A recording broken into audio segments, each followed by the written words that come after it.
Hello दोस्तों, स्वागत है आपका हमारे चैनल अर्जुन ब्लॉगर में। और आज हम पढ़ने वाले हैं डीलर से संबंधित एक टॉपिक, पूर्ण वर्ग बनाकर गुणनखंड करें। इस टॉपिक से संबंधित दो वीडियो हमने ऑलरेडी यूट्यूब पे अपलोड किए हैं। आप लोग जाएं, देखें और क्वेश्चन सीखें कि पूर्ण वर्ग बनाकर गुणनखंड कैसे किए जाते हैं। इसी से संबंधित हम ये पार्ट भी लेके आए हैं। ये उस सीरीज़ का पार्ट 3 है। इस पार्ट में हम कुछ क्वेश्चंस देखेंगे। जैसे कि क्वेश्चन लिखा है a की घात 4 प्लस 64 b की घात 4। तो आप देख रहे हैं यहाँ जो घात दिख रही है वो 4 दिख रही है।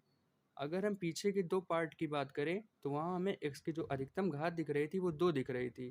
जैसे कि x square plus 5x plus 7 या x square plus 7x plus 5। तो उन क्वेश्चन को करने का जो प्रोसेस था वहाँ हम x के गुणांक को हाफ करते थे। हाफ करने पे जो आता था उसका वर्ग करते थे। वर्ग करने पे जो आता था उसको हम दोनों पक्षों में जोड़ देते थे और फिर इक्वेशन सॉल्व हो जाते थे। बट यहाँ ना x दिख रहा है ना x का गुणांक दिख रहा है, तो वो चीज़ तो यहाँ नहीं लगने वाली है। एक बात तो क्लियर हो गई है। ठीक है, यहाँ कुछ चीज़ें अलग हैं, तो वही अलग चीज़ें आज हम सीखेंगे। सबसे पहले ये जो 4 दिख रहा है इसको हमें स्क्वायर के फॉर्म में इसे कन्वर्ट करना पड़ेगा। इसकी पावर हमें 2 बनानी पड़ेगी। 2 कैसे बनाएंगे? तो हमें पता है कि a की घात 4 को हम a स्क्वायर का स्क्वायर लिख सकते हैं। ठीक है, प्लस 64 8 का स्क्वायर होता है तो 64 को हम 8 का स्क्वायर लिख लेंगे। इसी तरह जो b की घात 4 दी है इसको हम b स्क्वायर का स्क्वायर लिख सकते हैं। कुछ बातें हमें पता होनी चाहिए जो हम क्लास 6 या 7 में सीखते हैं कि जैसे एक्स स्क्वायर का स्क्वायर है वो एक्स की घात 4 हो जाता है। घातों का आपस में गुणा हो जाता है तो 2 गुणे 2 4 हो गया। इसी तरह अगर लिखा है एक्स की घात 3 का स्क्वायर तो फिर घातों का गुणा हो जाएगा तो 3 दूनी 6, तो एक्स की घात 6 हो गया। तो ये चीज़ आपको पता होनी चाहिए। अगर नहीं पता है तो आप इसको याद कर लीजिए, जिससे कि आपको क्वेश्चन फिर आसान लगेगा आपको। आगे अगर लिखा है x square into y square तो आप एक्स वाई को एक साथ लिख दें और ये जो दोनों की घातें सेम है इसको ब्रैकेट के बाहर लगा दें तो ये एक्स वाई का होल स्क्वायर हो जाता है।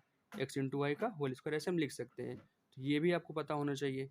तो अब देखें, हमने ए स्क्वायर को ऐसे लिख दिया, फिर बी की पावर 4 को बी स्क्वायर का होल स्क्वायर लिख दिया। अब हमें इसको स्क्वायर के फॉर्म में कन्वर्ट करना है तो हमें कुछ चीज़ें माननी पड़ेंगी खुद से।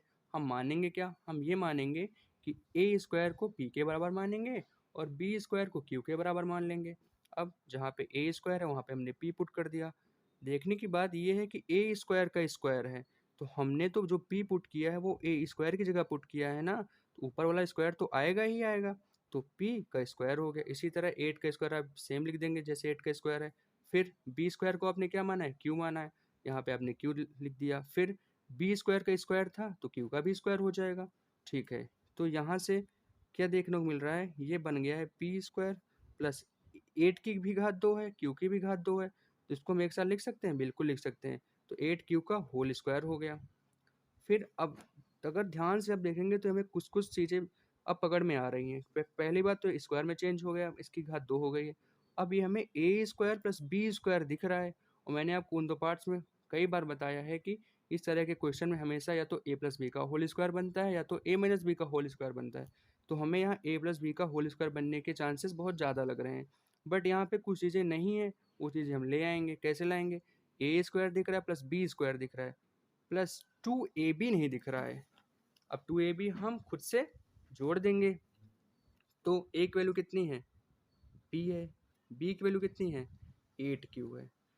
एक बात ध्यान रखें, किसी भी समीकरण में अगर आप कुछ जोड़ते हैं तो सेम आपको घटाना भी पड़ेगा, तभी वो समीकरण बैलेंस रहेगा। तो अगर आपने 2p8q जोड़ा है तो आपको 2p8q घटाना भी पड़ेगा। अब भाई सबके मन में ये डाउट पक्का आया होगा कि सर आपने 2p8q जोड़ा क्यों यहाँ पे और घटाया क्यों?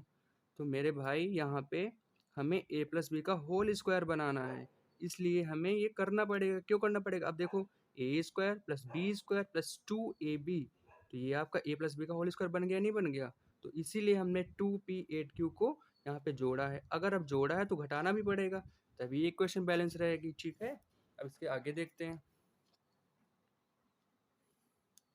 ये बन गया आपका a प्लस बी का होल स्क्वायर।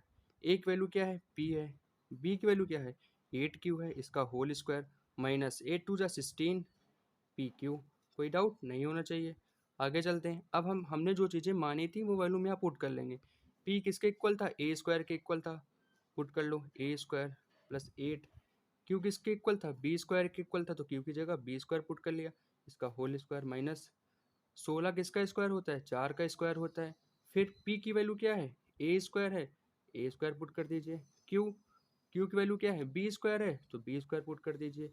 ठीक है, तो यहाँ पे तो ये ऐसे ही रहेगा, ए स्क्वायर प्लस 8 बी स्क्वायर का होल स्क्वायर। बट यहाँ जो हमने ऊपर सीखा था, अगर सब में पावर दो दो हैं तो ये जो पावर होती है होल में बाहर चली जाती है, इसको हम 4ab का होल स्क्वायर लिख सकते हैं। ये ठीक है, इसको हम ये चीज़ लिख सकते हैं। अब साफ साफ आपको दिख रहा होगा, ये कैपिटल ए इसको अगर हम मान लें और ये कैपिटल बी मान लें, तो आपको पता है कि capital A square minus capital B square equal to होता है ए प्लस बी और होता है ए माइनस बी। बस अब ए की वैल्यू यहाँ पे ए स्क्वायर प्लस 8b स्क्वायर है और बी की वैल्यू क्या है, 4ab है।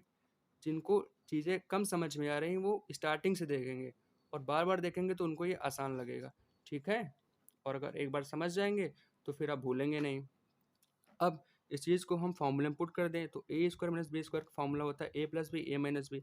ए की वैल्यू क्या है, A square plus 8b square plus B क्या है, 4ab। हमने कुछ नहीं किया है, हमने जो ए माना था वो ए की वैल्यू पुट किया, प्लस का चिन्ह लगाया, जो बी माना था वहाँ पे बी की वैल्यू पुट कर दी।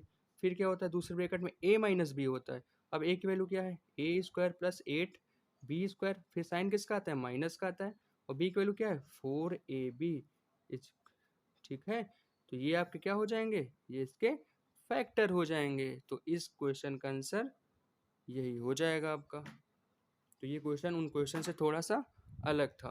अब इसी सीरीज का एक क्वेश्चन और हम सीखेंगे, एक क्वेश्चन और हम सीखेंगे, क्योंकि ये क्वेश्चन उन क्वेश्चन से जनरली थोड़ा सा अलग है।